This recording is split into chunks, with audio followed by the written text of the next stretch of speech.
In this video, I'll be showing you how to transfer photos from Samsung phone to USB drive. If you find this video helpful, drop a like and subscribe. But anyways, getting into it, it's very simple to go ahead and do this. And you can do it with any SD card or drive that you have connected to your Android phone. So what you want to do is connect them via a wire. For example, I have mine currently connected via USB-C. So all I want to go ahead and do is then locate the My Files application. As you can see, I have USB storage 1 right here, but obviously if you have an SD card or anything like that, it's going to show up here as well.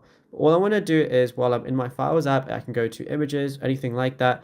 Let's say I want to select some images, then all I'm going to do is press the move icon on the bottom left, but then it's going to show internal storage at the top, but all I want to do is switch it to USB storage 1, and then all I want to do is press move here, but obviously I can make a new folder in here if I want to, and then move it specifically there. I can do the exact same thing with videos too, providing you have enough storage space.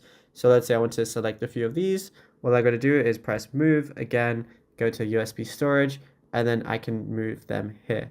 And yeah, it's literally as simple as that. There is nothing else to it. You can do this as many times as you want, providing you have enough storage, and it is very quick. Just make sure you're trying to use a high-speed wire if you're able to, and then you should be good to go.